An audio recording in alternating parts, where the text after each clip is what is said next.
Hello les amis, bienvenue sur le podcast de Mustard Seed Chapelle Internationale de Nyon.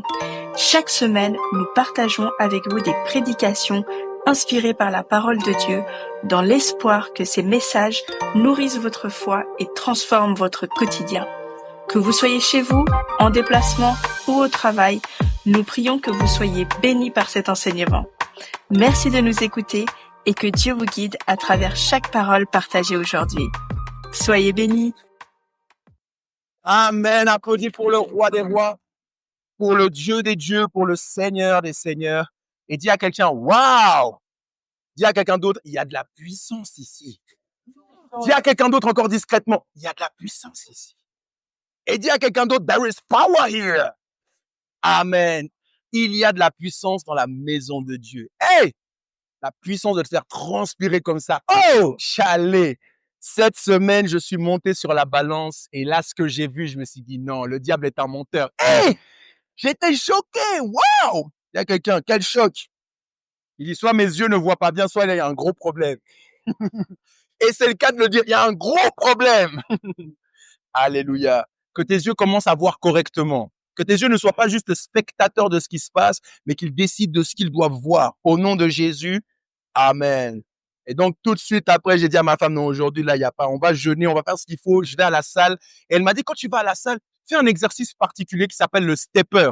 Et j'ai dit, oh, le truc là, il va tout gentiment. Elle m'a dit, non, si tu fais ça, tu verras le cardio que tu dois utiliser. Et j'ai fait juste 16 minutes de cette machine et j'étais en sueur. Et je me suis dit, waouh, ça marche. Alléluia. J'ai regardé mes pulsations et je me suis dit, waouh. Parfois, tu as juste besoin de ce qu'ils disent en anglais, nuggets of knowledge, des chickens de connaissances. Amen. Dis à quelqu'un des chickens de connaissances. Pas les chickens qui te font voir des choses sur la balance où tu te dis, quel choc! Mais des chickens de connaissances. Et grâce à cette machine, j'ai dit à ma femme, mais maintenant, il faut que je fasse souvent. Merci. Il faut que je fasse des tchalés. J'avais vu en esprit, je voulais pas qu'on m'apporte du papier. Je voulais qu'on aille aux toilettes. Là, il y a des bonnes lingettes. Alléluia. Bientôt, on t'amènera aussi quelque chose de mieux de ce que tu avais l'habitude. Amen. Amen. Comme j'ai dit, cette machine-là, elle m'a bluffé. J'ai dit à ma femme, maintenant, je vais commencer à faire ce stepper. Amen. Durant le mois de septembre, tu dois commencer à faire quelque chose que tu ne faisais pas avant pour avoir des meilleurs résultats que tu n'avais pas avant, pour que tes yeux commencent à voir les choses qui te font plaisir, pas les choses qui te choquent. Amen. Alléluia. Et là, aujourd'hui, vous voyez, dans la présence de Dieu, en étant simplement à genoux, je suis dans le même état que dans la machine de stepper. Ça, c'est Dieu. Sans effort, il te donne le même résultat. Amen. À l'époque, quand je prêchais les samedis soirs, ma montre, elle me disait toujours que je faisais de la natation le samedi soir. Je me disais, oh, comment ça se fait? Et je me remarquais qu'à chaque fois que je prêchais, en fait, mon cœur, les pulsations, il y a quelque chose qui se passe dans ton esprit. Amen. Servir Dieu, c'est quelque chose de spirituel. Et notre mission ici, c'est qu'on puisse être à l'image de Dieu, de pouvoir être comme Christ qui était un être spirituel. Et il y a deux types de personnes. On a vu des personnes spirituelles et des personnes charnelles. Et si tu veux entrer dans les promesses de Dieu, tu dois commencer à être plus conscient de l'esprit. Amen.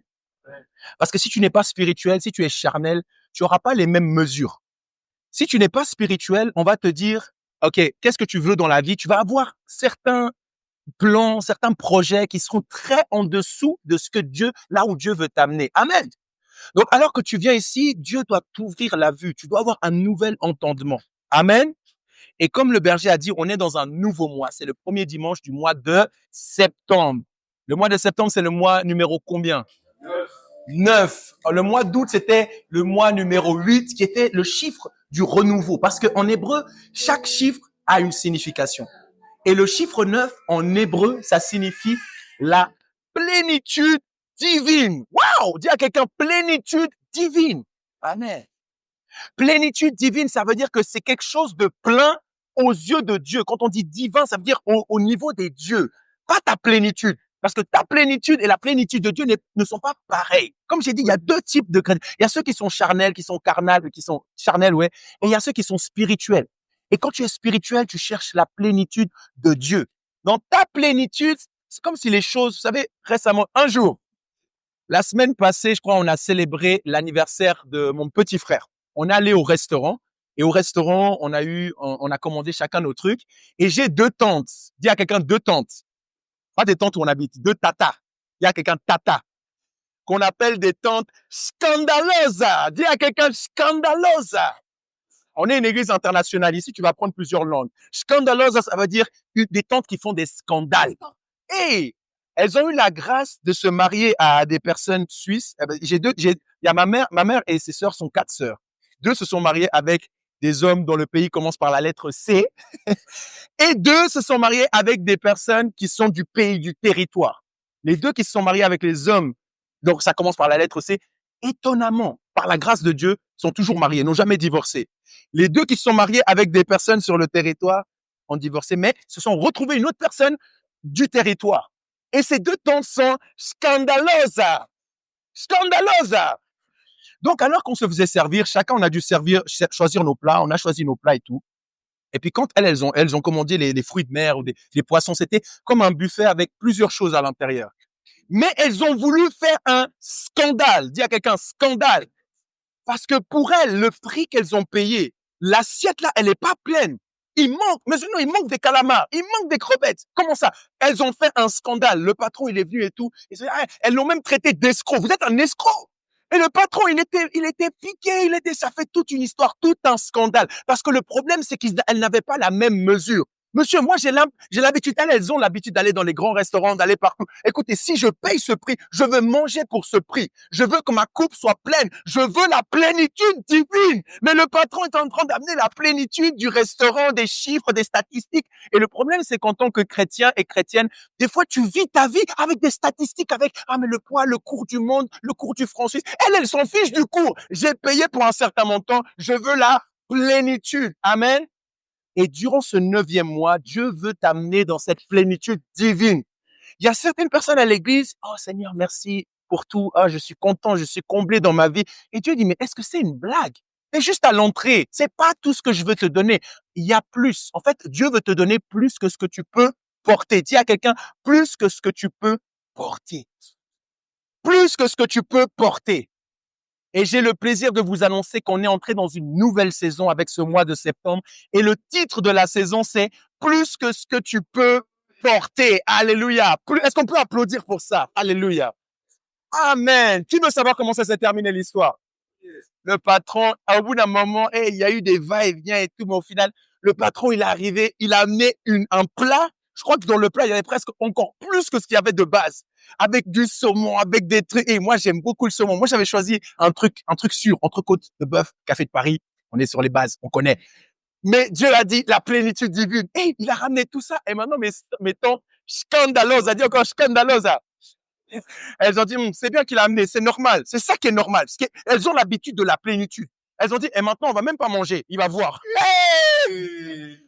Scandalosa! Il y a des gens dans ta vie qui sont comme ces tantes scandaleuses, qui te font du mal. Tu fais des efforts, on vient, on dit maintenant je mange même pas. Hey! J'ai dit non, tata, ma sœur elle était là, elle savait plus où se mettre, c'est elle qui a fait la réservation. Non mais quand même il a amené tout. Après j'ai dit tata, tu sais, moi j'aime bien le saumon. Donc, ok, tu peux laisser sur. Moi j'ai dit c'était un morceau de saumon. J'ai demandé un morceau de saumon. Elle a dit mais prends les 2. Elle m'a donné les 2 morceaux de saumon. J'ai savouré ça. Moi j'avais rien à voir dans l'histoire. Mais Dieu a dit la plénitude divine. Amen. Dis à quelqu'un, ce mois de septembre, j'entre dans la plénitude divine. J'aurai plus que ce que je peux porter. J'aurai plus que ce que je peux manger. J'aurai plus que ce que je peux dépenser. Car Dieu est avec moi. Qui sera contre moi? Durant le mois de septembre, on me dira ce n'est pas comme ça. Je dirai oui, c'est comme ça. Je m'en fiche de tes excuses. J'entre dans la plénitude. La plénitude de Dieu pour ma vie. Au nom de Jésus. Amen. Applaudis pour le roi des rois. Plus que ce que tu peux porter. C'est le titre de cette saison. Et Dieu, en vérité, la Bible nous enseigne que Dieu veut que tu sois prospère à tout égard. Et on va voir que quand on parle de prospérité, c'est pas juste au niveau de l'argent. Dieu veut que tu sois bien. Dieu en a marre quand il dit, je sais pas si je peux venir, pasteur, le prix du train, l'essence. Dieu veut que tu sois bien. Amen. Et tu dois le saisir. Ouvre ta Bible avec moi. Je sais que tu as ta Bible dans 3 Jean, chapitre 1, verset 2. Et on va voir cette parole que l'apôtre Paul écrit pour expliquer que je souhaite que tu prospères à tout égard. Après, on va lire qu'est-ce que c'est la définition de prospérer à tout égard, de prospérer et ensuite de prospérer de façon divine. Bien-aimé, ami très cher, je souhaite que tu te portes bien à tout point de vue. Ta vie chrétienne est bonne. Je souhaite que ta santé soit aussi bonne. Il y a des chrétiens qui sont là, qui sont au bout du rouleau. Non, Dieu veut que tu sois bien dans la globalité. Bien-aimé, je souhaite que tu prospères à tout égard et sois en bonne santé comme prospère l'état de ton âme. Amen. Dieu veut que tu sois bien. Si tu n'es pas bien dans ta vie, sache que c'est pas le plan de Dieu. Ça veut dire que tu es attaqué. Satan veut que tu sois mal. La Bible dit dans Jean chapitre 10, verset 10, le voleur ne vient que pour voler, égorger et détruire. Mais Dieu, la Bible dit, moi je suis venu pour que vous ayez la vie et que vous ayez la vie dans l'abondance, plus que ce que tu peux emporter. Amen. Là, elles ont eu plus. Il y avait trop pour elles. Elles étaient obligées de dire qui veut, qui prend. On a été plusieurs à piocher et ça n'a pas fini. C'était encore là. Alléluia. Hey, scandaleuse. À la fin, j'ai parlé et j'ai dit, hey, je savais qu'il y avait une de mes tantes qui était scandaleuse. Mais il y en a une autre, je l'avais jamais vue. J'avais entendu parler des oui-dire. Mais là, j'ai vu de mes yeux, j'ai dit, hey, tata, je savais pas que t'étais constante. Toi, t'es une femme de caractère. À chaque fois que je la vois, elle est avec moi. Mon chéri, pédo, ça va. Jamais j'aurais pu voir qu'il y a une autre face. C'est pour ça, fais confiance à Dieu, pas aux hommes. Parce que des fois, tu peux être choqué de faire confiance aux hommes et de voir qu'en vérité, c'est des personnes scandaleuses. Wow. Le voleur ne vient que pour dérober, égorger et détruire. Mais moi, je suis venu afin que les brebis aient la vie et qu'elles soient dans l'abondance. Dieu veut pas juste que tu sois bien, Dieu veut que tu sois abondant. Alléluia. Prospérité. Qu'est-ce que c'est la définition de prospérité? Doc, si tu arrives à nous projeter et si tu peux prendre des notes, si tu veux prendre une photo, tu vas voir qu'est-ce que c'est la prospérité et ensuite on verra qu'est-ce qu'est la prospérité pour nous qui sommes spirituels. Quelle est la prospérité divine de ce mois de septembre, mois de prospérité divine, de plénitude divine. Alléluia. OK. La prospérité, selon le dictionnaire, la prospérité est un état de réussite. OK? C'est pas quelque chose que tu as. C'est un état. Quand on te dit t'es triste, c'est un état. C'est un état que tu es triste à ce moment-là. Ou un état d'être joyeux. Alléluia. Un état, c'est quelque chose qui est sur un instant. C'est pas forcément tout le temps là. Donc, c'est quelque chose, des fois, tu dois travailler. C'est pour ça que la Bible nous encourage. Ne travaille pas pour être riche. Travaille pour être béni. Prospérité. La prospérité est un état de réussite, de croissance et d'abondance dans la vie d'une personne. Mets ton prénom à la place de la vie d'une personne. Dans tes notes, marque dans ma propre vie, ou dans la vie de Roby, ou dans la vie de Pshira. Mets ton nom. Elle se manifeste par la richesse matérielle, le bien-être, la sécurité, la santé, la stabilité dans divers aspects de l'existence. Amen. Non, dis-moi Amen. Un meilleur Amen. Waouh, ça doit être ta vie. En d'autres termes, la prospérité, tu dois avoir des jaloux. Est-ce qu'il y a des gens qui te jalousent?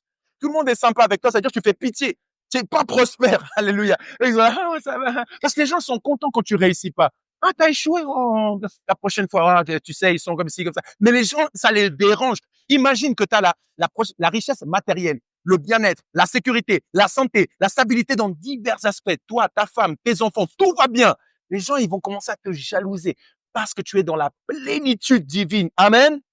Pour nous qui sommes chrétiens, la prospérité, je vais t'expliquer pour que tu aies une bonne vision de pourquoi Dieu veut qu'on soit prospère. Il veut pas juste qu'on soit là pour devenir orgueilleux, pour dire, ah, regardez, moi, j'ai réussi. Non. Si c'est ça, il va te briser, il va te faire échouer. Hey, qui connaît BSD? Benoît Saint-Denis. C'est un combattant de MMA. C'est un combattant de MMA qui était avant dans les forces spéciales. Il a fait l'armée. Donc, il a une façon de se battre assez sauvage. Et à un moment donné, il éclatait tout le monde à l'UFC et il a commencé à être orgueilleux. Et là, il a eu récemment un combat. Il a commencé à être orgueilleux et il a perdu ses autres combats. Il a eu des maladies bizarres, des staphylocoques, des trucs bizarres et il a perdu. Et hier ou c'est samedi, hein? Samedi, il a combattu et il a gagné. Il a gagné un combat très important. Et il a dit justement, pour ceux qui croient en Dieu, à un moment donné, oui, j'étais dans une bonne lancée, mais j'étais trop orgueilleux. Et Dieu, il a sa façon de vous rendre humble. Hey, wow, quel choc! C'est-à-dire que même dans les gens du monde comme ça, je me suis dit, il a compris que Dieu veut que tu sois prospère, mais maintenant, regarde la définition. Est-ce que tu as l'autre définition? La définition de... C'est celle-là? L'autre. Est-ce que tu as l'autre ou non? Si tu l'as pas, je vais la lire. Alléluia. Parce que le diable est un menteur. Satan veut pas que tu saches. Et pourquoi?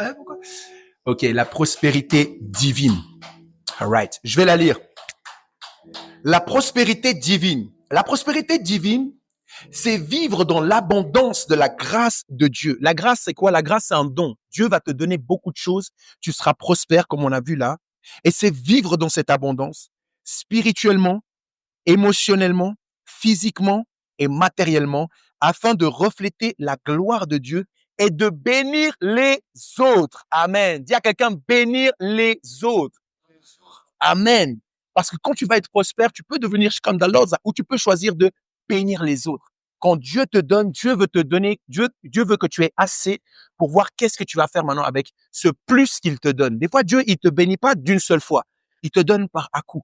Il te donne un peu plus à chaque instant, à chaque étape. Récemment, j'ai eu une grâce, j'ai eu une bénédiction. J'ai reçu un certain montant que je m'attendais pas. Et j'ai senti que Dieu était là. Qu'est-ce que tu vas faire avec cet argent? Je sentais que c'est comme s'il me permettait d'avoir plus, mais ça devait aider à contribuer au bien des autres, de ceux qui ont un peu moins. Alléluia. Alléluia. Après, ça te dérange. Là, on parle de prospérité. Amen. Et on parle de maintenant pour les autres. Amen. Tu dois prospérer et tu dois vivre dans cet état d'abondance pour les autres. En fait, à chaque fois que, quand tu vas vers la prospérité, durant ce mois, Dieu va t'élever. Et tout le monde ici doit s'élever financièrement, émotionnellement, matériellement, socialement, relationnellement. Tu dois passer à un autre step, mais tu dois avoir une vision pour cette croissance. La Bible dit, sans vision, le peuple est sans frein. Quand il n'y a pas la vision, il y a des catastrophes. Sans frein, ça veut dire il y a des accidents. Proverbe chapitre 29, on va voir vite fait. Proverbe chapitre 29 à partir le verset 18. Praduske paladose parunda. Jebridoske te pradoshites. Proverbe chapitre 29 verset 18. Quand il n'y a pas de vie, quand personne ne prévoit l'avenir ou de vision, le peuple vit dans le désordre, mais celui qui obéit à la loi est heureux. Quand il n'y a pas de révélation, le peuple est sans frein. Heureux s'il observe la loi. Amen. Ça veut dire que tu dois avoir une révélation. Pourquoi je dois être prospère? Tu dois commencer à changer et croire que oui, tu peux devenir quelqu'un de riche, pas que financièrement. Les choses que tu vois à la télé, Dieu peut t'aider à entrer dans cette prospérité. Mais il y aura un travail à faire. Dis à quelqu'un, il y aura un travail à faire. Touche l'épaule de la personne, parce que tu te retournes, la personne, elle croit que c'est, touche, dis, hey, il y aura un travail à faire. Ah, amen. Il y aura un travail à faire. Là, je vous ai dit, quand je suis monté sur ma balance et que j'ai vu ce chiffre, j'ai compris, il y aura un travail à faire. Tchalé, non, je n'étais pas content, mais tes yeux vont commencer à te rendre content et content au nom de Jésus. Amen. Amen. Et donc, tu dois comprendre qu'il y a un lien entre la prospérité et le fait de faire ce travail et le fait aussi de donner. Amen. Toute personne qui est riche, toute personne qui a un certain montant, qui est passé un certain palier, sait qu'il investit, il fait des dons. Les personnes là, les milliardaires, tu verras que tous donnent des dons à des associations. Ils font quelque chose que les pauvres ne comprennent pas. Et dans la Bible, on comprend qu'il y a deux types de personnes, les riches et les pauvres. Dis à quelqu'un, les riches et les pauvres. Amen. Je vais pas te faire l'affront de te poser la question dans quel camp est-ce que tu es. Alléluia. Quand on parle de riche, ce n'est pas que riche financièrement. Mais la Bible dit justement qu'il y a ces deux types de personnes. Est-ce que je vais retrouver, Proverbe chapitre 22, verset 2. On était au Proverbe chapitre 29. Proverbe chapitre 22, verset 2. Pour que tu saches qu'il y a deux types de personnes. Et pour aller dans l'autre groupe, c'est un travail que tu vas devoir faire sur toi-même. Amen. Yes. Le riche et le pauvre se rencontrent. C'est l'Éternel qui les a fait l'un et l'autre. Riches et pauvres ont un point commun. Le Seigneur les fait vivre tous les deux. Amen. Il y a deux types de personnes et Dieu permet à ce qu'il y ait ces deux types de personnes. Et si tu fais partie du mauvais côté et que tu vas aller du bon côté, dis à quelqu'un, il y aura un travail à faire. Un travail à faire sur ta propre foi, sur ta relation avec Dieu, sur ta vie de prière. Parce qu'il n'y a pas un serviteur de Dieu. Il n'y a personne, même pas serviteur de Dieu. Personne qui cherche le Seigneur, qui a une relation sincère avec Dieu, qui sert Dieu et qui est pauvre. Je connais pas. Dans notre église, là même ici, tous ceux que tu vois, c'est un bon exemple de notre église, parce que là, tous les pasteurs de notre dénomination en Suisse, aucun pasteur ne reçoit un franc de l'église. On est tous des pasteurs laïcs, des révérends laïcs. Même celui qui dirige toute la Suisse, le trésorier, on a un travail. Et on ne reçoit rien de l'église. Tu nous vois prendre les offrandes. Nous, on touche rien. Nous, on donne même le plus. Et tu vois que tous ces pasteurs, tous ces révérends, quand tu parles avec eux, regarde, demande-leur qu'est-ce qu'ils font dans la vie. Tu vas voir il y a aucun qui est caissier à la Migros. Pas que être caissier à la Migros, c'est mal. C'est une chose. Mais ça, c'est la plénitude d'ici. La plénitude terrestre. C'est pas l'abondance et la plénitude divine. Tu leur demandes tous CEO, manager, de gestionnaire, de trésorier, moi-même, je me suis dit non, je peux pas être un pasteur qui a un petit travail. Par la grâce de Dieu, alors que je sers le Seigneur m'a aussi élevé socialement. Parce que Dieu veut que tu prospères à tout égard pour que tu puisses aider les autres. Alléluia. Amen. Donc, tu verras dans cette église concrètement que tous les pasteurs qui ne touchent rien de l'église, qui donnent plus, qui participent aux conventions, qui sont fatigués comme toi, qui se lèvent le matin, comment ça se fait qu'aucun de nous n'est pauvre? Parce que c'est une réalité. Le riche et le pauvre, c'est Dieu qui le fait, mais il y a un travail à faire. Et les gens ne veulent pas faire ce travail. Alléluia!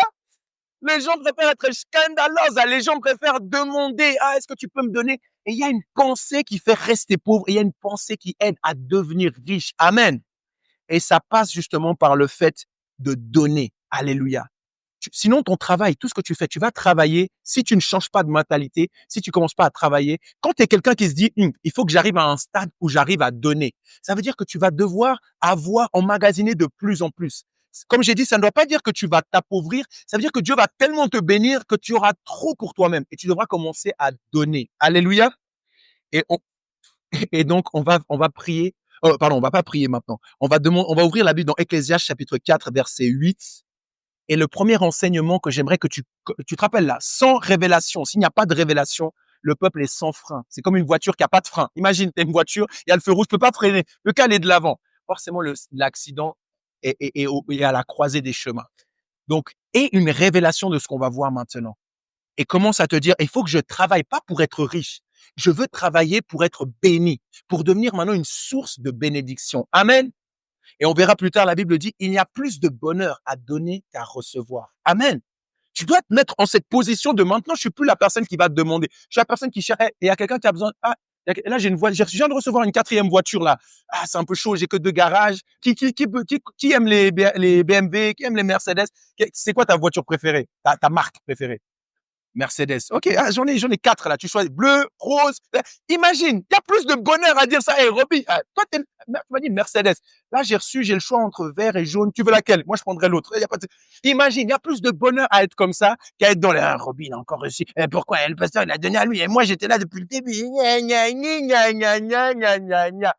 Hey, scandalosa, change d'état d'esprit. Ecclésiaste chapitre 4, verset 8, travaille pour être béni.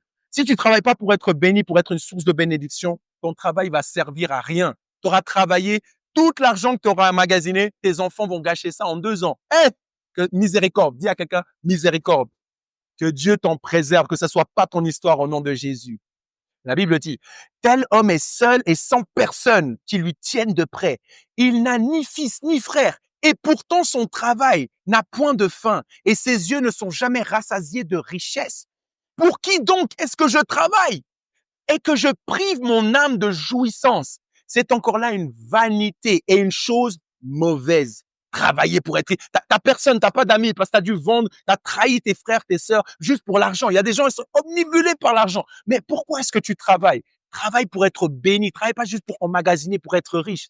Il s'agit d'un homme complètement seul. Il n'a pas de fils et pas de frère. Pourquoi? Parce qu'il travaille pour être riche. Avoir l'argent. Quoi? Il n'arrête pas de travailler. Il a toujours envie d'avoir plus de richesse. Pourtant, il se demande, je travaille pour qui? Je me prive de bonheur pour qui? Cela non plus n'a pas de sens. C'est une mauvaise façon de passer le temps. Amen. Travailler, garder ton argent, garder, quand c'est le moment des offrandes à l'église, quand on demande de l'argent à l'église, dans cette église, il veut de l'argent. Oui, on veut que tu aies l'opportunité d'être un donateur, d'être un investisseur, que tu aies cette habitude. Pas que à l'église. Ce que tu fais à l'église, tu es censé le faire dans ta vie. Tu donnes une offrande à l'église, tu es censé offrir à tes parents, à tes tatas scandaleuses, là.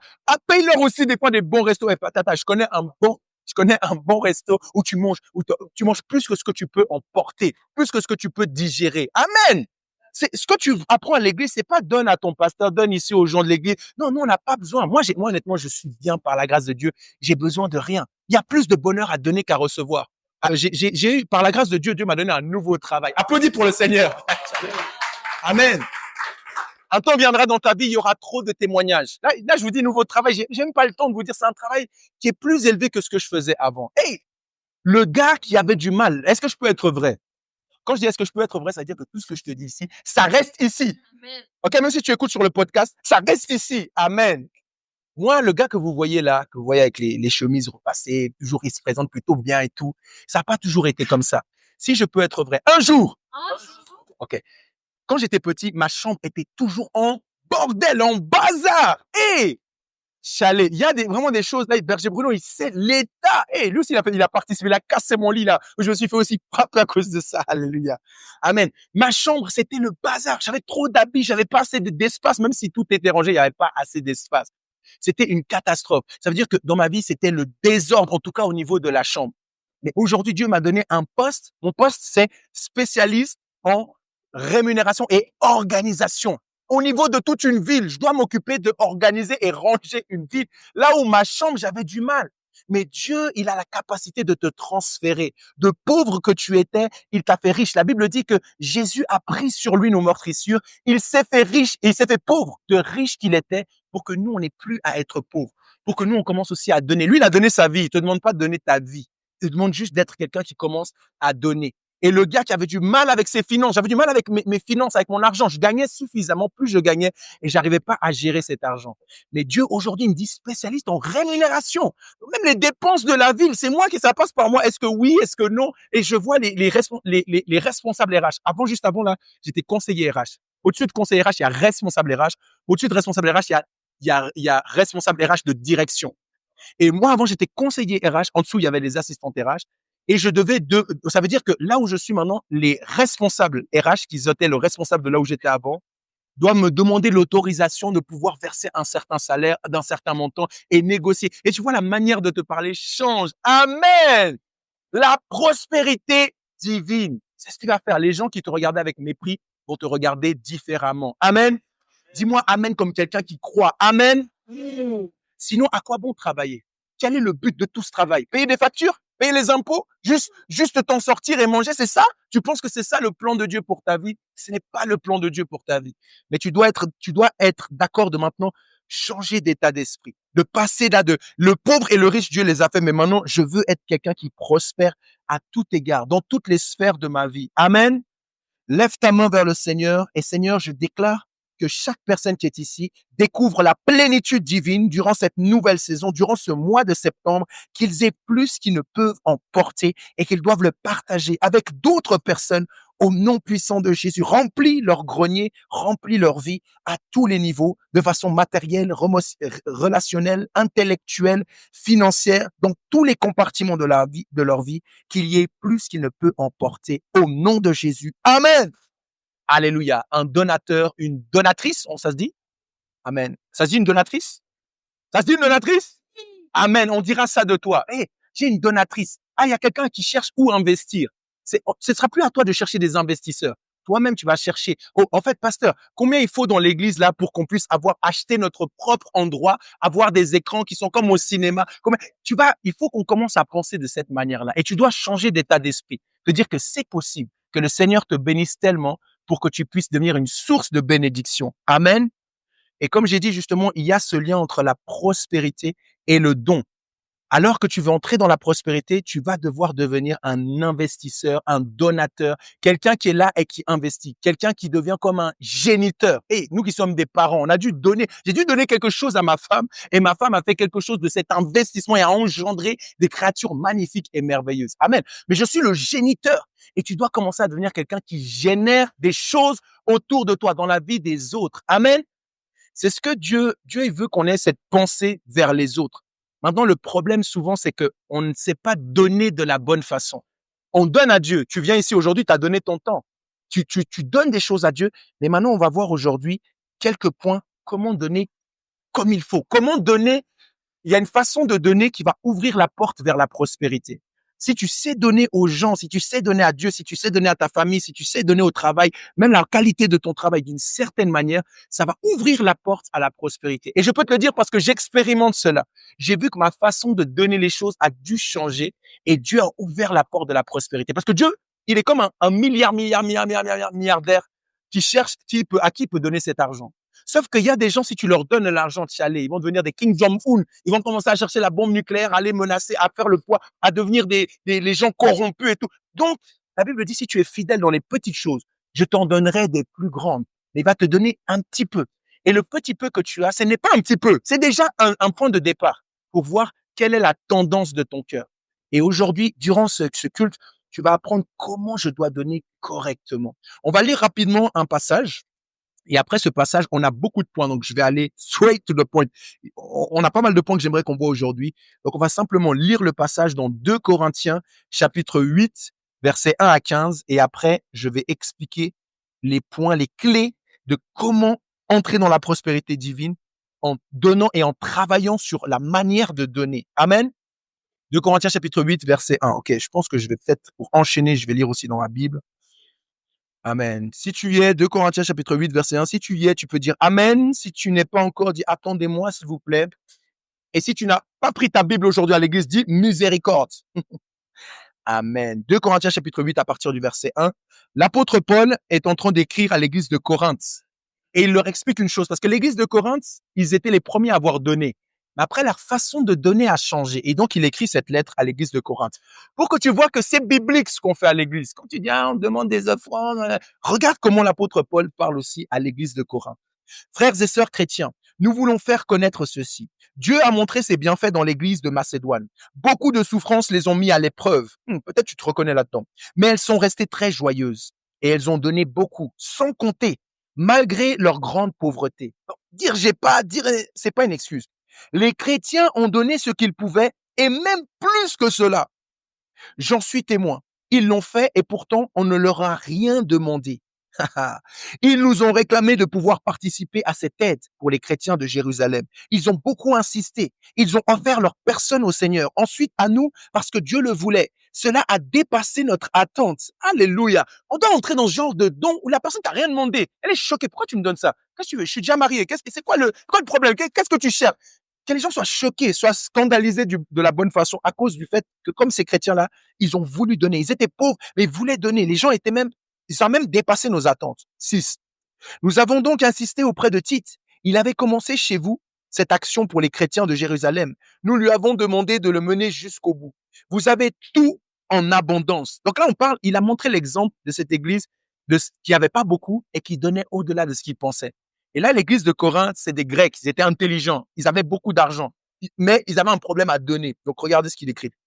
Vous avez tout en abondance. Vous êtes des croyants, vous parlez très vite, vous connaissez les choses de Dieu et vous êtes toujours prêt à agir. Vous avez de l'amour pour nous. Alors pour ces dons, montrez-vous aussi très généreux.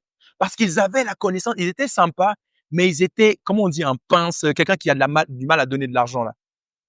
Ouais, avare, mais il y a quelqu'un il y a pas un truc qui dit pince, quelque chose, un radin, un avare, un quoi, un rababois, une rababois. Hey, une rababois. Dis à quelqu'un une rababois. Hey, les poches cousues, c'est lourd, c'est difficile. À Corinthe, ils étaient comme ça. Tu peux connaître Dieu, avoir du respect pour les hommes de Dieu, mais peut-être qu'on trouvera, demander à ChatGPT, pince quelque chose là, une pince. Même je crois qu'on dit une pince. Quelqu'un qui est toujours pincé comme ça, c'est fermé. Une rababois. Alléluia. Donc c'est pour ça qu'il aurait écrit ça. Ce n'est pas un ordre que je vous donne, ok? De la même manière, ici, quand on prend les offrandes, quand on fait les choses, il n'y a pas d'ordre. Je vous ai seulement raconté avec quelle rapidité les autres églises ont agi. De cette façon, je vous donne l'occasion de vous montrer, de montrer que votre amour est vrai. Amen. Si tu aimes sincèrement, on va le voir par tes dons. Je peux dire à ma femme que je l'aime et tout, mais qu'est-ce que tu me donnes? Qu'est-ce qui me montre quelle est la manifestation de ton amour? La Bible dit, la foi sans les œuvres est une foi morte. Dire à quelqu'un je t'aime, c'est tellement facile. Mais montre-moi. Des fois, il y a des gens qui disent, ah, je l'aime. Oui, même, et quand la personne nous raconte l'histoire, je dis, ça, c'est de l'amour. Tu me dis qu'il t'a trompé 4 fois et tu dis, oui, mais il t'aime, le pauvre. Non, il t'aime pas. Qu'est-ce qu'il t'a donné à part des souffrances, à part des gourmands, à part des crises de cœur? Tu pleures, et tu me dis, il m'aime. Allez, il faut que, pour identifier justement l'amour, ça passe aussi par le don. Amen. Et Dieu veut voir au travers de ce que tu donnes à Dieu, ça va aussi montrer, comme là il est en train d'expliquer, la preuve de ton amour. Alléluia. Merci. Ok. En effet, vous connaissez ok. Donc 8, je relis. Ce n'est pas un ordre que je vous donne. Je vous ai seulement raconté avec quelle rapidité les autres églises ont agi. De cette façon, je vous donne l'occasion de montrer que votre amour est vrai. En effet, vous connaissez le don généreux de notre Seigneur Jésus-Christ. Il était riche, mais pour vous, il s'est fait pauvre, afin de vous rendre riche par sa pauvreté. Bradouchka, amen. Jésus, il était au ciel, les anges le savaient, il était riche. Mais à cause de nous, il s'est fait pauvre pour que nous, on soit riches. Si le gars, il a renoncé à sa richesse pour te faire riche, et toi, tu restes dans la pauvreté, il y a un problème. Il y a un problème. Il y a un travail à faire pour changer cette mentalité de pauvre. Change! Prends l'oreille de quelqu'un, dis change! De la même manière qu'on corrige, on prend l'oreille, change! Amen. Amen. 10. Je vous donne mon avis. Tu dis, je vais à l'église, on me tire l'oreille. Hey, C'est pour que tu changes. Comme les enfants, des fois, avec Nara, on était très pédagogique, on parlait beaucoup et tout. Ma mère m'a dit, des fois, une petite claque, ça règle, ça aide l'enfant à changer. Et des fois, honnêtement, je suis forcé de constater que des fois, c'est vrai que tu économises tellement de ressources. Fais pas ça, fais pas ça. Non, non, combien de fois change! Amen. Alléluia. Donc, il y a un travail à faire pour que les choses changent. Les choses changent pas comme ça de elles-mêmes. Et dans tout, tu vas avoir une bonne relation, un bon travail, tu vas devoir travailler là-dessus pour que les choses changent. Si les choses que tu vis aujourd'hui, tu n'es pas satisfaite ou satisfait, sois prêt à travailler pour que les choses changent. Amen. Je vous donne mon avis de cette affaire. Voici ce qui est bon pour vous. Vous avez été les premiers à faire quelque chose pour les chrétiens de Jérusalem. Vous avez aussi été les premiers à décider de cette action l'année dernière. Donc maintenant, menez-la jusqu'au bout avec les moyens que vous avez. Quand vous l'avez décidé, vous avez montré beaucoup de bonne volonté. Alors avec la même volonté, vous allez mener cette action jusqu'au bout. Quand on donne de bon cœur, les gens nous reçoivent bien avec ce qu'on a. Ils ne nous demandent pas ce qu'on n'a pas. Il ne s'agit pas de vous rendre triste. Non, il ne s'agit pas de vous rendre très pauvre pour aider les autres. Ça, c'est très important, que c'est pas le fait que tu dois donner et t'appauvrir. Il ne s'agit pas de vous rendre très pauvre pour aider les autres. Non, c'est ce qu'il faut. Ce qu'il faut, c'est l'égalité. Maintenant, ce que vous avez en trop servira à ceux qui manquent de quelque chose. Ainsi, un jour, quand vous manquerez de quelque chose, ce qu'ils auront en trop vous servira. Ça fera l'égalité. Les livres saints le disent. Celui qui a récolté beaucoup n'a rien en trop. Celui qui a récolté peu de choses ne manque de rien. Amen. C'est pour ça que Dieu veut te rendre prospéré, pour que ce que tu as en trop serve à celui qui est dans une saison de vache maigre, où il n'y a pas suffisamment. Et quand tu seras dans cette saison, tu seras heureux et ça sera juste normal. Un jour, et c'est comme ça qu'on agit entre frères et sœurs. Avec le berger Bruno, quand on doit acheter un truc, on sait jamais qui va payer. Il n'y a pas de la dernière fois, il n'y a pas de comptes qui sont tenus. Et juste que si je sais, je suis là, j'offre. Si il a, je sais qu'il m'offre. Il n'y a jamais une fois où il va me prendre un truc. Quand je lui demande que j'ai besoin d'un truc, il n'y a jamais après combien ça t'a coûté. Il n'y a pas ce genre d'histoire. Et c'est ce que Dieu veut dans son église. On est une famille en Christ. Alléluia. Alors je sais que ça demande de travailler pour faire confiance. Mon père m'a dit que quand tu donnes quelque chose à quelqu'un, n'attends rien en retour. Ne prête jamais d'argent. Il me disait, écoute, prête jamais de l'argent, surtout pas à tes amis. Soit tu donnes, si tu peux pas donner, ne donne rien. Donne pas pour dire, ah oui, je te rends le mois prochain. C'est juste la sagesse. Amen. Maintenant, comment entrer dans la prospérité divine? Demande à quelqu'un, comment entrer dans la prospérité divine? OK. Et on a quelques minutes, on va aller assez vite. Donc, prends des notes, saisis ce message, peut-être écoute le podcast, parce que j'ai envie qu'on aille assez rapidement dans les points d'aujourd'hui qui vont t'aider à entrer dans la prospérité divine, à travailler dans ta façon de donner. Il y a 6 choses que tu dois voir quand tu donnes quelque chose. Tu dois vérifier à ce qu'il y ait ces 6 caractéristiques qui sont respectées. Le point numéro 1, travailler pour être. OK. Comment entrer dans la prospérité divine? Point numéro 1, travailler pour être donateur juste et spirituel. Amen. Des fois, quand on donne quelque chose, nous-mêmes, on sait qu'on n'est pas juste. À qui est-ce qu'on donnerait 2 francs? Aux offrandes à Dieu, on donne quelque chose, mais on sait que c'est pas forcément juste. Il y a une façon de donner qui est juste. Il y a une façon que dans le monde, on t'a appris de donner, mais c'est pas forcément la manière juste. Jésus, quand il est parti, il a dit, je pars, mais je vous laisse ma paix, je vous donne ma paix. Je vous la donne pas comme le monde la donne. Alléluia. Ouvrons notre Bible dans Jean, chapitre 14, verset 27. La Bible nous dit que, on n'a pas le temps de voir tous les versets, mais la Bible nous dit que ce que tu as reçu gratuitement, donne-le gratuitement. Il y a des choses que tu dois donner, c'est juste parce que toi, tu l'as reçu gratuitement. OK. Je vous laisse ma paix, je vous donne ma paix. Je ne vous la donne pas comme le monde donne. Il y a des gens qui donnent d'une manière, mais Jésus, il donne pas de cette manière-là. Que votre cœur ne se trouble point et ne s'alarme point. Je vous laisse ma paix, je vous donne ma paix. Je ne vous la donne pas comme le monde la donne. Ne soyez pas inquiets et n'ayez pas peur. Amen. La manière comme Jésus te donne les choses, ça chasse la peur. Change ta manière de donner, qu'elle soit juste. Je vous donne ma paix, je vous laisse ma paix. Comme je vous ai dit, ce mois-ci, le mois dernier, j'ai été béni. J'ai été béni pour bénir les autres. Et du coup, la semaine passée, j'ai voulu bénir certaines personnes. Et il y a des personnes, je vais vous raconter l'histoire de 2 personnes. Il y a une personne que je voulais bénir. Et en fait, on était là, on devait commander de la nourriture et je faisais que des allers-retours. Je venais, je redemandais à la personne, en fait, toi, tu bois quoi? Je vais, après, je reviens, en fait, toi, tu préfères manger quoi? Tu préfères manger. Et j'ai compris qu'à un moment donné, je comprenais pas pourquoi Jésus a dit, je vous donne ma paix, je vous laisse ma paix. Et j'ai compris qu'à un moment donné, j'ai dit, tu sais quoi? Je te laisse commander. Viens commander toi. Je te laisse commander. Alléluia.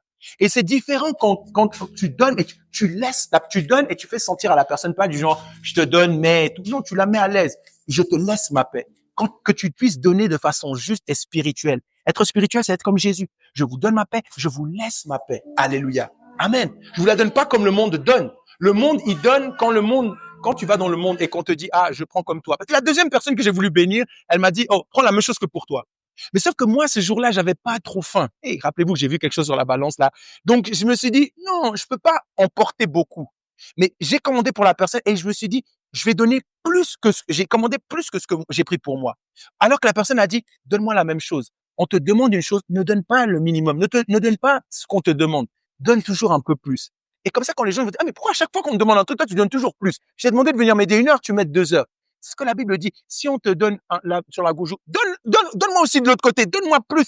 Que tu sois quelqu'un qui soit connu pour toujours faire un peu plus. On te dit, le culte commence à 2 heures. Viens à 13h30.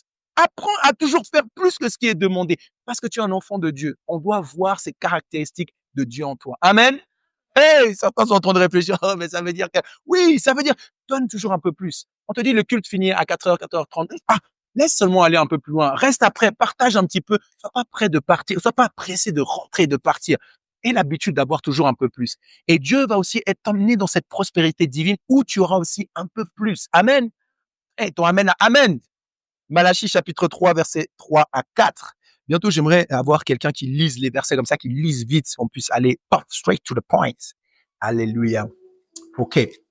Malachie chapitre 3, versets 3 à 4. 3 à 4. Il s'assiera, fondra, purifiera l'argent. Et ils présenteront à l'Éternel des offrandes justes, avec justice ou en respectant les règles. Ça veut dire qu'il y a une manière que tu donnes ton offrande à Dieu. Toi, tu sais, c'est pas juste. Et la Bible nous recommande à donner de façon juste et spirituelle. Ne donne pas en fonction de qu'est-ce qu'on m'a demandé, qu'est-ce qu'on a dit. Prends un peu de la distance. J'ai appris avec mon père, je comprenais pas pourquoi ma mère, à chaque fois, il y avait une raison de me frapper, de nous taper, corriger. Et je dis à mon père une fois, mais je comprends pas. Elle m'a demandé de débarrasser le lavabo. Elle m'a dit, quand ta maman te dit débarrasse le lavabo, ça veut dire fais le lavabo, fais tout le comptoir, balaye, panosse, range toute la cuisine. Ah, j'ai dû travailler sur mon entendement. Quand on te demande un truc, si tu veux pas te faire frapper par la vie, aie l'habitude de faire plus que ce qu'on t'a demandé. Amen. 4. Alors l'offrande de Juda et de Jérusalem sera agréable à l'Éternel, comme aux anciens jours, comme aux années d'autrefois. Amen. Pour que Dieu sente que ton offrande est agréable, donne de façon juste et spirituelle. On a l'habitude des fois avec les offrandes, ah c'est l'offrande. Des fois, c'est entre toi et Dieu. Tu peux faire semblant de scanner, tu peux faire toucher le panier et puis rien donner. Mais Dieu voit la sincérité de ton cœur. C'est pour ça que si tu n'arrives pas à donner de façon juste, des fois c'est même mieux de pas donner que de chercher à faire quelque chose parce que la personne, Dieu sait la situation de chaque personne. Il y a une personne comme avec la veuve. 20 centimes, en fait, ça représente tellement beaucoup de ce que tu as parce que tu as rien. Mais il y a d'autres personnes que Dieu a élevées dans un nouveau poste comme là, mais tes offrandes ne changent pas. C'est pas juste et c'est pas spirituel. Tu crois pas que en semant cette offrande, Dieu va faire quelque chose. Mais Dieu voit ton cœur. C'est une preuve de foi, une action de foi. Amen. Comme on est content que quelqu'un lève sa main, vient devant, reçoit le Seigneur Jésus. De la même manière, Dieu, il observe aussi comment tu donnes ton offrande. Quand il faut chanter, est-ce que tu donnes ta voix? Tu as une belle voix, tu sais chanter. Tu restes là, tu chantes silencieusement. Ah non, mais je veux pas gêner les autres. Et peut-être que même des fois, tu as des qualités, tu dis, ah, je veux pas mettre mal à l'aise les autres. Même mal à l'aise les autres, c'est la prospérité. On a dit, les gens doivent être jaloux de toi. C'est la prospérité divine. Dieu t'a doté d'un don. Donne ce don de façon juste. Amen. Alléluia. Point numéro 2. On va avancer vite. Le point numéro 2, alors qu'on veut donner de façon à ouvrir la porte de la prospérité, on doit travailler sur notre manière de donner. Travailler pour donner de façon juste et spirituelle. Et le point numéro 2, travailler pour donner par amour pour Dieu. Amen. Tout ce que tu fais pour le Seigneur, il faut toujours que ça soit un amour de le faire.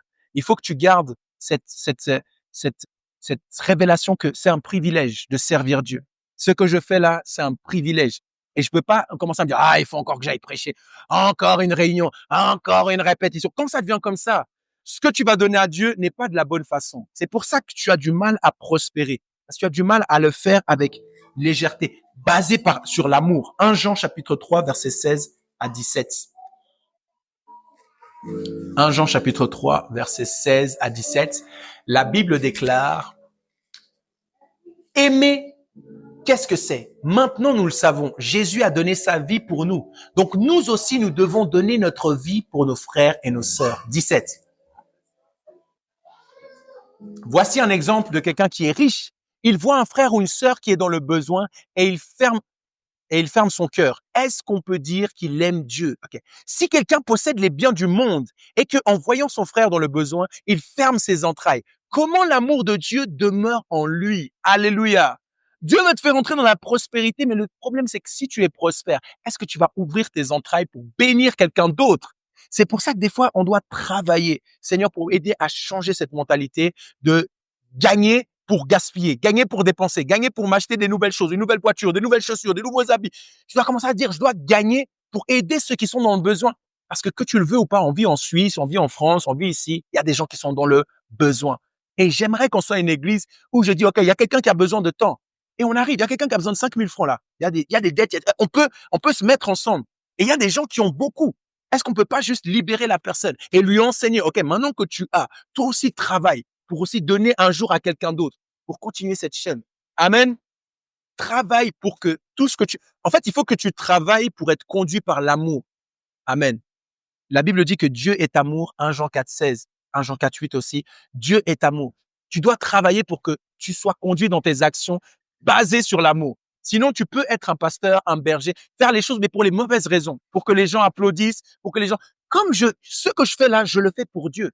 Donc, des fois, vos visages, il y a des gens qui sont très encourageants quand je prêche. Il y a des gens qui ont des visages fatigués. Il y a des gens qui regardent la montre 4, 5 fois. Mais je fais pas pour toi, je fais pas pour plaire à quelqu'un. Je vais prêcher le message que Dieu me met à cœur. Et ça veut dire, quand tu travailles pour Dieu, tu donnes à Dieu, basé sur l'amour que tu as pour Dieu, qu'il y ait des gens, qu'il y ait personne, que les gens soient wow ou pas, soient silencieux ou bruyants, ça va rien changer. Parce que les gens peuvent te tromper. Rappelle-toi, ma tante, là, j'étais choqué. Les gens peuvent te faire croire que, hey, wow, pasteur prêche. Et une autre personne va avoir le regard serré. Mais la Bible donne un exemple de ça. De quelqu'un qui était là, Seigneur, pardonne-moi, qui avait un regard fermé parce qu'il réalisait que je dois changer. Et une autre personne qui est là contente en disant merci, je suis pas comme ces autres hypocrites, je suis pas comme si. Mais Dieu a plaisir à celui qui avait ce regard fermé. Des fois, il y a des gens, on dirait qu'on t'a baptisé dans du vinaigre ou dans du jus de citron. T'as formé comme ça. Hey! Si je ne faisais pas ça pour l'amour de Dieu, basé sur l'amour de Dieu, j'arriverais pas à tenir le rythme, à garder la passion. Toi-même, tu sentirais. Moi, je suis quelqu'un assez vrai. Si j'aime pas quelque chose, va sentir que j'aime pas la chose. C'est dur. C'est dur que je fasse semblant que, ah, waouh, si c'est pas waouh. Alléluia. Si tu me cuisines un truc, c'est pas bon, j'arriverai pas à te dire c'est bon. Et allez, on est en progrès. On est en progrès. On continue. On est dans la bonne direction. Ah, t'as mis du sel? Ah, oui, un petit peu. Ah, voilà. T'as déjà mis une bonne chose. C'est bien. Il y a un peu de sel. C'est cool. Mais maintenant, on est en progrès. Alléluia. Amen. Donc, travaille pour donner par amour. J'aimerais qu'on voit juste Colossiens chapitre 3, versets 23 à 24. Et après, on passe au point numéro 3. Et alors qu'on avance. Colossiens chapitre 3, versets 23 à 24. J'espère que si tu prends les notes, prends bien les notes, va relire ça parce que la parole de Dieu est puissante. Colossiens chapitre 3, versets 23 à 24. La Bible dit, tout ce que vous faites, faites-le de bon cœur, comme pour le Seigneur, et non pour des hommes. Alléluia. 24. Sachant que vous recevrez du Seigneur l'héritage pour récompense, servez Christ le Seigneur. En effet, vous le savez, le Seigneur va vous récompenser. Vous recevrez les biens qu'il garde pour son peuple. Le Maître, c'est le Christ, c'est lui que vous servez. Amen. Quand tu fais les choses par amour pour Dieu, tu vas recevoir ta récompense. Les gens, des fois, vont pas bien recevoir ce que tu leur donnes, mais Dieu te donnera ta récompense et tu entreras dans la prospérité divine. Amen. OK, point numéro 1, c'était quoi? Travailler pour être un donateur juste et spirituel. Le point numéro 2, travailler pour donner par amour. Point numéro 3, travailler pour donner par respect. Alléluia. Le point numéro 3, Malachie chapitre 1, on va lire à partir du verset 6 à 8. Malachie chapitre 1, verset 6 à 8. Travailler pour donner par respect ou avec respect. Comme j'ai dit, des fois, on donne des offrandes à Dieu et c'est pas vraiment respectueux envers Dieu. On lui donne des choses qu'on donnerait à personne d'autre. Au bout d'un moment, si tu comprends ce que Dieu peut faire de ta vie, tu vas tellement être béni. Tu vas dire, on est dans une église. Dans l'église, tu reçois des choses que tu peux pas acheter. Tu peux pas acheter une famille. T'es peut-être fils unique ou t'as des frères et des sœurs qui te parlent pas ou qui t'embrouillent, qui t'ont volé de l'argent. Donc, tu peux pas acheter de nouveaux frères, de nouvelles sœurs, avoir quelqu'un qui va te conseiller dans ton mariage, avoir des gens qui vont prendre soin de tes enfants. Dans l'église, on a vu des fois des gens qui étaient bloqués. Il y avait personne pour garder les enfants. Et il y a quelqu'un qui est venu garder leurs enfants. Nous-mêmes, quand on fait des fois garder les enfants, c'est des personnes qu'on a connues via l'église. Il y a des choses que ni l'or ni l'argent ne peuvent acheter et que tu reçois de l'église. Et n'importe qui veut grandir, n'importe qui veut entrer dans la prospérité va investir. Hey, Tchalé, j'étais choqué ici, j'ai appris aujourd'hui quelque chose, un jour, c'était aujourd'hui. J'ai appris quelque chose, et je me suis dit, hey, waouh, c'était un homme qui a eu une vision. Est-ce que vous voyez cette caméra-là? Joël, est-ce que tu arrives à nous montrer cette caméra? Hey, regardez cette belle caméra de pro, ouais, peut-être ici. Hey, regardez cette caméra. Hey, quand on voit Joël avec cette caméra, on se dit, eh non, le gars vraiment, ça se voit qu'il est dans la photo. Il n'a pas besoin de beaucoup parler. On voit que cette caméra, c'est pas le téléphone. C'est une caméra pro. Et il a dit, ah non, ça fait quelques semaines. Oh, quelques semaines que tu es dans la photo et tu achètes un truc comme ça. J'ai compris qu'il a une certaine vision. Ça veut dire que tu as investi dans quelque chose qui t'a coûté. Quand tu quand tu investis, tu mets un certain prix. Tu cherches pas à toujours avoir les actions et tout. Il y a des choses que je dis à ma femme, je dis, on peut économiser sur plein de choses, mais pas sur la nourriture. On va pas acheter les trucs toujours en action, les trucs périmés de la veille. Non, non, non. Ce que je mets dans mon corps, je vais pas économiser là-dessus. On va économiser sur autre chose. On peut économiser sur d'autres choses futiles. Mais quand quelqu'un veut avoir un certain niveau, il veut avoir un certain résultat dans les photos, il veut avoir une certaine crédibilité, il sait qu'il va devoir donner un certain montant. Parce que ce genre de caméra, moi, j'ai voulu aussi regarder le prix des caméras et je sais que, c'est des prix qui piquent sur la côte droite. Tu sais pas si tu t'es fêlé la côte ou si tu as des ulcères ou quoi. Ça coûte quelque chose. Et avec Dieu, on veut des choses en action. Avec Dieu, on veut la nourriture qui est de la veille, du week-end passé. On veut le pain dur qui coûte moins cher. Alléluia. La Bible dit, l'homme ne vivra pas de pain seulement, mais de toute parole qui sort de la bouche de Dieu. Apprenons à donner avec respect, alors qu'on reçoit aussi des bénédictions de la part de Dieu. Apprenons à lui donner le meilleur. La Bible dit, on va voir dans Malachie, les gens qui donnent à Dieu des offrandes, des bêtes aveugles, les bêtes que personne veut, on va voir ce que ça fait à Dieu. Ok, la Bible dit, un fils honore son père, un serviteur son maître, verset 6. Si je suis père, où est l'honneur qui m'est dû? Si je suis maître, où est la crainte qu'on a de moi? Dit l'Éternel des armées. À vous, sacrificateurs, qui méprisez mon nom et dites en quoi t'avons-nous méprisé? On avait fait une chanson, si vous vous rappelez, on avait chanté ça à l'autel. Verset 7. Vous offrez sur mon autel des aliments impurs et vous dites, en quoi t'avons-nous profané? C'est en disant, la table de l'Éternel est méprisable. Vous apportez sur mon autel de la nourriture impure et vous demandez en quoi est-ce que nous t'avons pas respecté? Eh bien, c'est en disant l'autel du Seigneur est sans importance. 8. Quand vous m'offrez un animal aveugle, est-ce que c'est bien? Quand vous m'offrez un animal boiteux ou malade, est-ce que c'est bien? Présentez donc cet animal à votre gouverneur. Est-ce qu'il serait content? Est-ce qu'il vous recevra avec bonté? Je vous le demande, moi, le Seigneur de l'univers. Amen. Ton offrande à tes 20 centimes, tes 2 francs, est-ce que c'est bien? Et c'est pour ça qu'on se dit, mais pourquoi on galère? Pourquoi on n'arrive pas à avancer? Parce que Dieu voit qu'à l'heure que tu avances, que tu as un peu plus, tu pourrais donner plus, mais tu donnes pas de façon respectueuse. Il y a des montants, quand c'est l'anniversaire de ma mère, je peux pas lui donner 10 francs. Je peux pas lui donner 20 francs. À Noël, je peux pas offrir à ma mère, ah tiens maman, 20 francs. Non. Il y a des fois des invitations à la famille, ça nous énerve parce que je disais à ma femme, mais si on vient, c'est les 30 ans, ça veut dire on va devoir donner un certain montant. Dans notre famille, ça veut dire au minimum, tu vas devoir donner au moins 50 francs. Et tu te dis, ah, ouais, 50 francs. Mais quand c'est à l'église pour Dieu, donner une offrande de 50 francs, tu te dis, waouh, là, vraiment, le pasteur a dû vraiment dire, donne une offrande par la foi. On doit se fatiguer, on doit s'égosiller, on doit avoir des problèmes au niveau des cordes vocales pour te faire respecter Dieu dans tes offrandes. Alléluia. C'est pas que de l'argent. Même ton temps, quand tu lis la parole de Dieu, c'est vite, vite. 2 minutes, 3 minutes, vite fait, j'écoute un message. Des choses faciles. Durant cette saison, apprenons à donner le meilleur à Dieu, à respecter Dieu. Donne ton temps à Dieu de façon respectable. Alléluia. Aujourd'hui, on va faire le test. Le culte, peut-être, ça dure un petit peu plus longtemps pour voir quelle va être ton attitude. Est-ce que tu vas avoir un respect? Il y a des gens, comme si ma mère, elle me parle. Ma mère, peu importe quand elle m'appelle. Elle m'a appelé plusieurs fois cette semaine. Elle m'a appelé au travail. J'ai commencé le nouveau travail. Je peux pas juste lui dire, maman, ciao. Maman, je peux pas. Maman, j'ai pas le temps. Elle me parle et tout. Il y a un moment où j'avais dit, ok, maman, je peux te rappeler après. Quoi? Mais il y a des fois où j'ose même pas. J'ai même pas osé. Je suis juste allé dans une autre salle. J'ai dit à mes collègues, ok, je prends ma pause maintenant. Parce qu'il y a un certain respect qui doit être donné à qui respect est dû. Amen. Que ce soit tes parents, c'est pas juste à l'église. À l'église, tu apprends pour appliquer à l'extérieur. Travaille pour donner avec respect. Amen.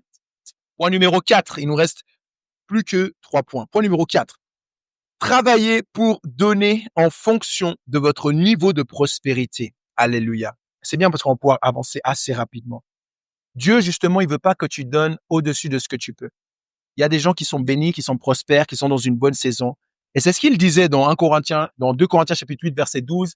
C'est ce qu'il disait. Il veut pas que vous donnez en plus, en trop, ou que vous devenez pauvre à cause de cela. Ok, on peut regarder rapidement 2 Corinthiens chapitre 8, verset 12.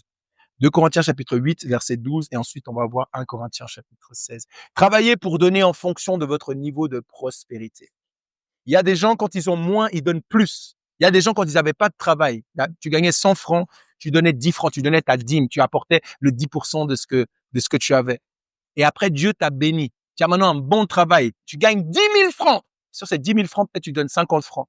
C'est plus que ce que tu donnais avant, mais en fonction du pourcentage de ce que tu as, c'est moins en fait, par rapport à ce que Dieu te bénit. Il y a des gens, justement, tu demandes un mariage, tu demandes des enfants. Dieu te bénit et maintenant, tu lui donnes moins de temps. Tu passes moins de temps à prier, tu passes moins de temps à rechercher Dieu. Mais quand tu n'avais pas de mari, tu étais là, Seigneur, tu étais une femme de foi, un homme de feu. Quand tu n'avais pas de travail, Seigneur, ouvre les portes pour le travail. Ou quand tu avais un travail qui avait un salaire qui te respectait pas. Tu pries, tu pries, tu pries. Quand tu as le salaire, tu es là, maintenant je paye des vacances, et c'est important de justement garder cette notion de proportionnalité. La bonne volonté, quand elle existe, est agréable. J'ai dit 2 Corinthiens, chapitre 8. Ah, ok, ouais, je pense que ça dépend des versions. Ok, tu sais quoi? On va aller dans 1 Corinthiens, chapitre 16, verset 2.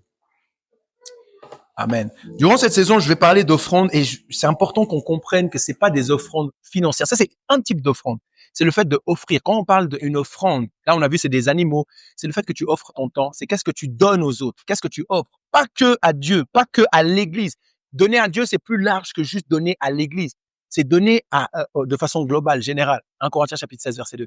Que chacun de vous, le premier jour de la semaine, mette à part chez lui ce qu'il pourra selon sa prospérité. Selon ta prospérité, afin qu'on n'attende pas mon arrivée pour recueillir les dons.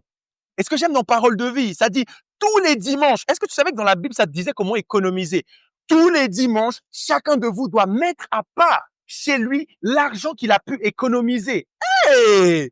Là, tu mets l'argent que tu as économisé, tu penses à tes vacances, tu penses à des cadeaux, tu penses à Noël. Mais est-ce que tu penses là maintenant, tous les dimanches, chacun de vous doit mettre à part. Et même si je dois confesser, moi-même, j'étais choqué par ce verset dans Parole de vie. Tous les dimanches, chacun de vous doit mettre à part chez lui l'argent qu'il a pu économiser. Ainsi, on n'attendra pas mon arrivée pour rassembler l'argent. Amen. Je prie que dans cette église, le temps des offrandes, le temps, ça soit rapide.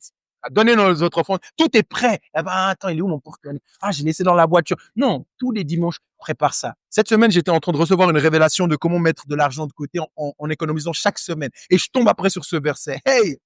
Waouh! Dis à quelqu'un, waouh! Travailler pour donner en fonction de ton niveau de prospérité. Point numéro 5, c'est l'avant-dernier point. Tiens encore, c'est bientôt terminé. Point numéro 5. Travailler pour donner avec joie. Le cas contraire, ne donnez pas. Amen. Pourquoi des fois on n'est pas prospère? Parce qu'on donne, on n'est pas joyeux. Notre visage est fermé. Et Dieu veut pas ce type de don. Dieu veut que lorsque tu donnes, tu le donnes avec joie. 2 Corinthiens chapitre 9, verset 7. 2 Corinthiens chapitre 9, verset 7.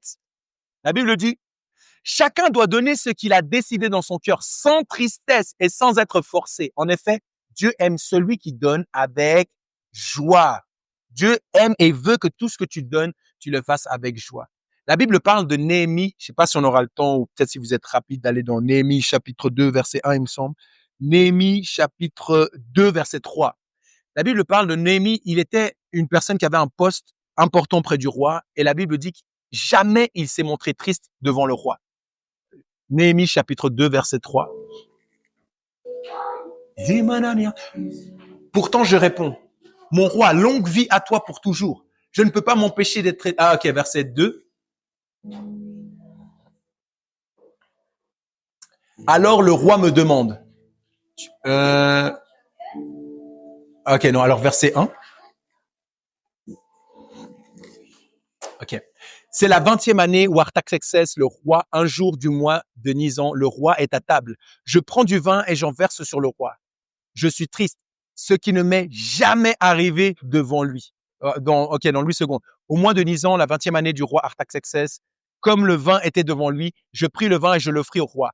Jamais je n'avais paru triste en sa présence.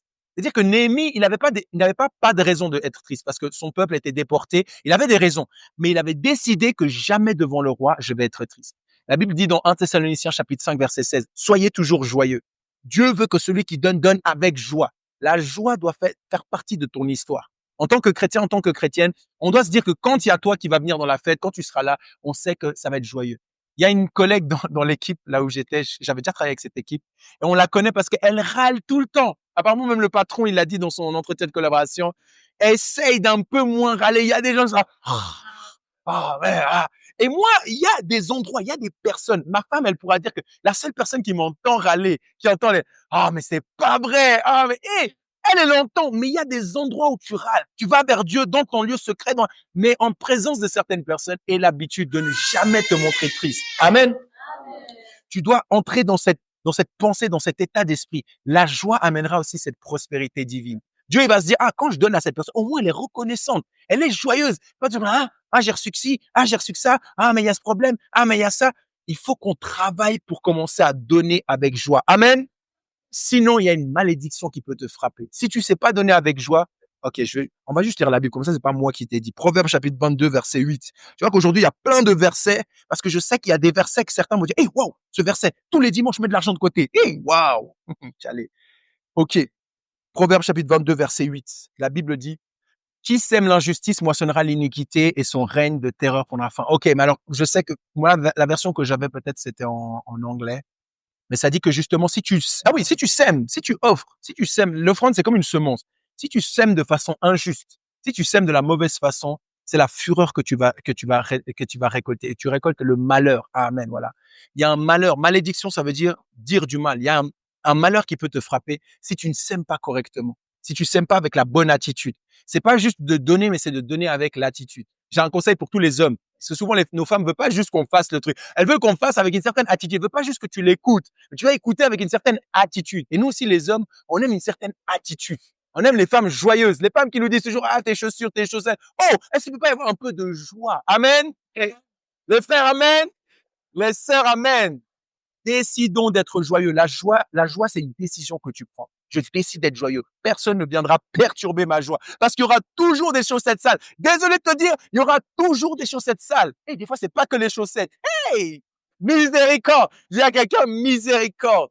Il y a toujours, si tu veux, il y aura toujours quelque chose à reprocher parce qu'on est imparfait. L'église est aussi imparfaite. Si tu trouves une église parfaite, à partir du moment où toi tu rentres, l'église sera plus parfaite. Parce que toi et moi, on sait, on n'est pas parfait. Amen.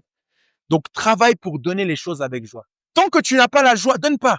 Reste, attends jusqu'au moment où tu as la joie de faire les choses.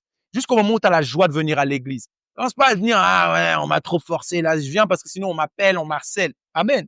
Et le dernier point que je veux qu'on voit, avant ce dernier point, j'avais dit au début, il y a plus de bonheur à donner que de recevoir. C'est quelque chose, peut-être je te donne le verset dans Actes chapitre 20, verset 35. Actes chapitre 20, verset 35. Il y a plus de bonheur à donner qu'à recevoir. Mais en fait, quand ça t'énerve, quand on te demande, c'est parce que tu as pas. Et il y a deux types de problèmes. Il y a le problème des pauvres. Les pauvres, c'est juste qu'ils n'ont pas assez d'argent. Le seul problème des pauvres, le groupe pauvre, c'est t'as pas assez d'argent. Avec l'argent, tu peux réparer tes problèmes de dents, tes problèmes de dentiste. C'est juste que tu manques d'argent. Si tu avais l'argent, tu pouvais prendre soin de toi. C'est comme si le seul problème des pauvres, c'est avoir suffisamment financièrement. Mais le problème le plus grave, c'est les problèmes des riches. Parce qu'eux, ils ont des problèmes que leur argent, leur or, leur richesse ne peut pas résoudre. Ils sont des fois seuls, comme on l'a vu. Et c'est comme si, des fois, tu comprends pas que même si tu n'as pas suffisamment, tu te rends pas compte des problèmes que c'est d'être aussi à un certain niveau où tu as. Donc, il y a plus de bonheur à donner que de recevoir. Je sais pas pour vous, mais moi, quand on dit, viens, je vais te payer quelque chose, t'es pas à l'aise. Honnêtement, t'es là, même si tu te rappelles les premiers dates, si t'es une femme, tu vas avant, à l'époque où les hommes payaient, je sais pas si maintenant c'est encore comme ça, mais à l'époque, les hommes, on payait. Et tu vois, il y a la plupart des femmes, après, il y a aussi les femmes qui sont bien à l'aise, vin, champagne et tout. Mais il y a la plupart des femmes, comme ma femme là, j'aimais bien l'inviter. Parce que non seulement elle prenait pas beaucoup, et elle finissait jamais son assiette. Donc moi, je me suis dit, waouh, gloire à Dieu, amen. Mais ça veut dire que moi, j'avais du plaisir de me dire, ah, je sors avec ma fiancée, ah, je sors avec ma femme, ah, je sors même avec mon ami. Tiens, je t'offre. Je me sentais bien, je me sentais à ma place. À un moment donné, dans notre vie, les rôles se sont inversés. À un moment donné, j'étais étudiant quand elle avait déjà un bon travail. Donc, financièrement, je pouvais pas offrir à ma femme ce que je pouvais. Et des fois, c'est elle qui devait faire les choses et combler les choses. Et des fois, on sortait et c'est elle qui allait payer. Et je crois que c'était là où j'étais le plus mal dans ma vie. Hey! Dis à quelqu'un, miséricorde. Est-ce qu'on peut être vrai? Tu penses que j'étais bien, que ma femme, elle paye les trucs? Non, j'étais pas bien. Maintenant que les choses sont revenues dans l'ordre, dis à quelqu'un, je suis heureux. Il y a plus de bonheur à donner que recevoir. Je sens que les choses là, c'est comme ça que ça doit être. Et je reçois des bonus, des choses. Vous savez, avant, à chaque fois, depuis le début de cette église, souvent je parlais de ma femme, de mes problèmes dans mon mariage, de tout ça. Mais ça fait un moment que j'arrête de parler de ça parce qu'il y a plus ce genre de problème. Maintenant, j'ai des nouvelles choses et des surprises. J'arrive à la maison après une convention. Avant, j'avais l'habitude c'est seulement maintenant que tu rentres. Mais comment ça? Tu me laisses avec les enfants? Là, je rentre. Tout est quiet, tout est silencieux. Et j'entends un doux parfum de viande. J'ouvre le four et la viande est épicée, la viande est bonne. Et je venais de manger avec les autres pasteurs. J'avais même pas faim. Je me suis dit, waouh. Je me dis, je vais manger ça demain. Et le lendemain, je trouve un petit tupperware avec ma nourriture toute prête. Des choses que j'ai jamais vues. L'abondance divine. Amen. Applaudis pour ma femme. Alléluia. Waouh. Hey! Pourquoi tu crois que je suis un peu gêné maintenant de prêcher? Parce qu'avant, j'avais des problèmes comme toi. Avant, j'avais des embrouilles. Avant, je dormais pas la nuit. J'allais dans mes toilettes. Mais vraiment, mais vraiment, on doit me respecter dans cette maison. Mais maintenant, je me dis, wow, c'est ça. Ça fait ça de recevoir. Et je sens que je suis pas à l'aise. J'ai pas l'habitude. Je suis gêné. Il y a plus de bonheur. Quand tu donnes, t'es bien. T'es celui qui donne. Quand tu reçois, c'est comme si, moi, j'aime pas recevoir de l'aide. C'est comme si, comment dire, tu fais pitié. Tiens, je te donne. Mais Dieu veut que tu sois en position de donner. Amen. C'est vrai que même si les rôles se sont échangés, elle s'est dit, non, moi aussi, je vais lui donner quelque chose. Parce qu'il y a plus de bonheur. Moi-même, je suis sûr qu'est-ce qui a fait que tu t'es dit, je vais cuisiner, je vais faire ça. Waouh! À chaque fois que je mange après à midi, je dis, non, là, je dois écrire un message. C'est trop bon. Chérie, merci vraiment pour ce plat. Donne avec joie. Écris des messages avec joie. Fais pas les choses juste parce qu'il faut que ça soit fait. Amen. Dieu veut que tu sois dans ce genre de vie où t'as rien demandé, t'arrives tard. T'es même déjà, moi, j'étais prêt avec mes excuses. Ouais, mais X, mais Y, j'ai rien eu à dire. Amen. Tu vas entrer dans cette dimension au nom de Jésus. Amen. Alléluia. Applaudis pour le Seigneur. Applaudis comme il faut. Je voulais toujours montrer, il faut travailler de façon pour aider les pauvres. Et il faut se rappeler ce que le Seigneur Jésus lui-même a dit. Il y a plus de bonheur à donner qu'à recevoir. Amen. La dernière chose que tu dois travailler à faire, et on va finir avec cela, c'est travailler pour donner de manière sacrificielle. Il y a un moment donné, si tu veux exprimer ton amour, ton intention sincère, ça va te coûter de donner quelque chose. Ça va te coûter un sacrifice. Quand j'ai acheté la bague en fiançailles à ma femme, là, ça m'a coûté quelque chose. Et c'est normal. Quand elle a donné naissance à ces deux magnifiques filles là, waouh, Joël Eleanor avec sa belle robe, ça lui a coûté quelque chose. Des fois, ça te coûte ta jeunesse, ça te coûte du temps. Mais pour entrer dans la prospérité, tu dois savoir donner des choses, pas toujours ce qui est facile à donner. Donne aussi des choses, des fois, ça te prend du temps. Tu étais fatigué, tu comptes aller dormir, mais il y a un frère, une sœur qui est dans le besoin. Donne-lui 1 heure, 2 heures et demie. Dis, attends, j'arrive, je viens te visiter. Donne un peu plus. Il y a des gens ici, je sais qu'il y a des gens ici qui sont malades, qui sont pas en forme, qui sont pas vraiment bien. Mais tu dis non, je sacrifie un peu, je serai bien. Demain, je travaille. Peut-être j'aurais pu prendre mon thé, mon café. Mais tu sacrifies. Dieu voit ce que tu endures. Il y a des gens ici qui sont ici, ils ont des vrais problèmes. Toi et moi, on n'a pas des vrais problèmes. Nous, on a des problèmes des chaussettes, des trucs. Mais il y a des autres gens qui ont des vrais problèmes, mais qui sont quand même ici. Qui ont fait, rien que le fait de venir à l'église, c'est une offrande sacrificielle. Travailler pour donner de manière sacrificielle. Il y a des gens qui sont ici à l'église, c'était facile. On t'a pris en voiture, on t'a amené. Il y a d'autres gens que pour être ici aujourd'hui, c'est un sacrifice que tu as dû faire. Et Dieu voit ton sacrifice et c'est ce qui précède juste avant la prospérité divine. Amen. Si on est chrétien, on est à l'image de Dieu.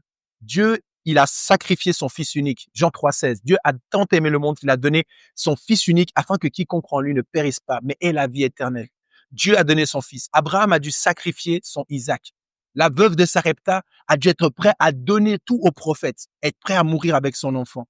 Abraham était prêt. Dieu, en fait, il veut que tu sois prêt à sacrifier. Il va pas te demander de forcément sacrifier. Comme Abraham, il lui a dit, c'est bon, je voulais voir, est-ce que tu es prêt à sacrifier pour moi? Il y a une autre personne dans la Bible, on n'a pas le temps à cause de l'heure, on va s'arrêter là. Zachée aussi, il était collecteur d'impôts, il avait beaucoup d'argent, mais il a été prêt à sacrifier tous ses biens qu'il avait eus, tout ce qu'il avait gagné comme argent. Il a été prêt à sacrifier. Et un sacrifice, ça c'est une chose que c'est important que tu comprennes, tout sacrifice génère de la puissance.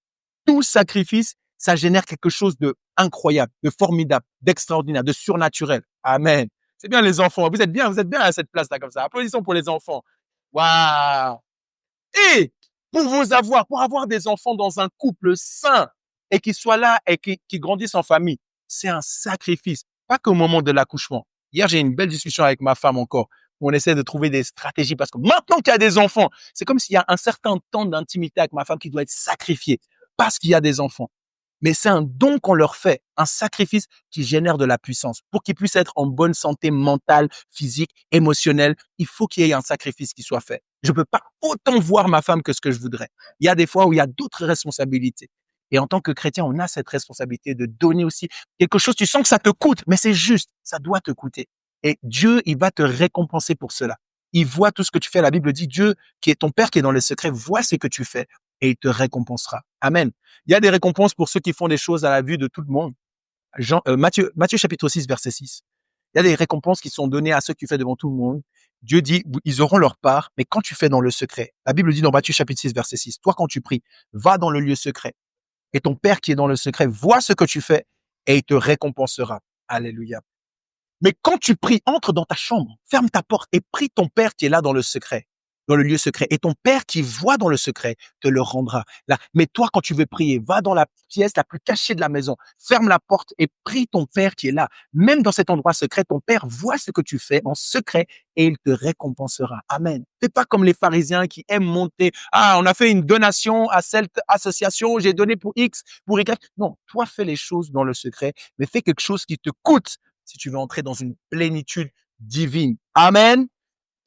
Et pour finir, j'aimerais qu'on ouvre Philippiens chapitre 4, verset 19 et on va clôturer avec cela pour que tu saches et que tu n'oublies pas que Dieu veut te donner plus que ce que toi tu t'étais imaginé avoir.